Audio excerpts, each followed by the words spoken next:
the UK's request for more information. What can the UK do now? There are a variety of things that the UK could do. On the one hand, it could expel a bunch of Russian diplomats from the embassy. It had done that before in 2006 with the Litvinenko poisoning with polonium, and that was widely regarded to be a sort of a half measure. Now, it could go a further step and it could say, all right, well, we're going to expel the ambassador, but that would be a very, very serious move because effectively it would be cutting off diplomatic relations between the UK and the Russian Federation.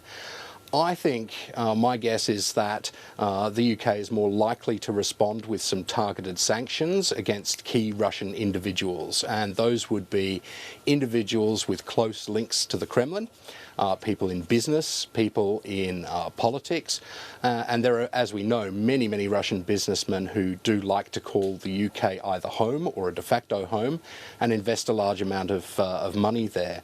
And the UK government can, in fact, seize or freeze their assets, thereby putting pressure on the government in Moscow. And how do you think the Putin government would respond to that kind of pressure?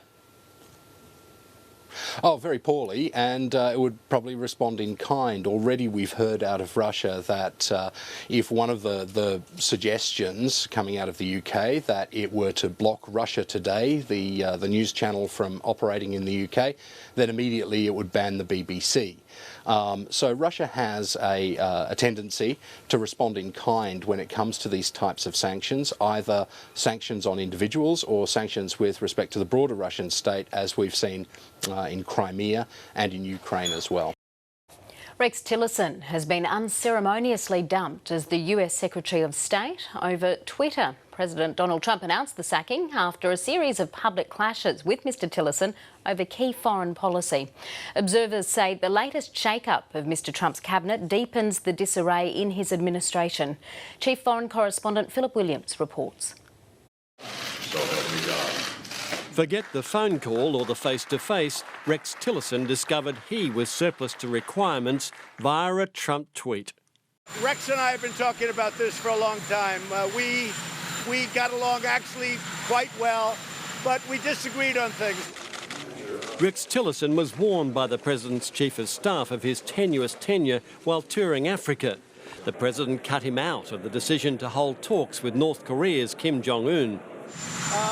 No, I really didn't discuss it very much with him, honestly. I made that decision by myself. The President and his top diplomat clashed repeatedly on policy, from climate change to the Iran nuclear deal and on North Korea.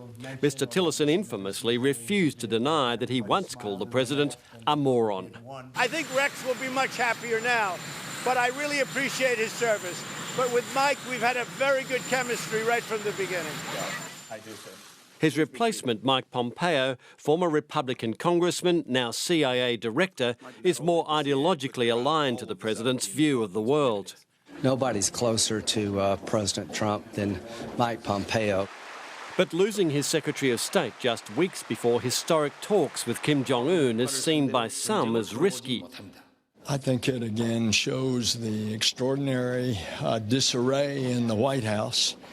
It's too bad when a president and a Secretary of State can't be in sync. In his final address, a clearly shaken Rex Tillerson took credit for the North Korean talks and failed to mention his former boss.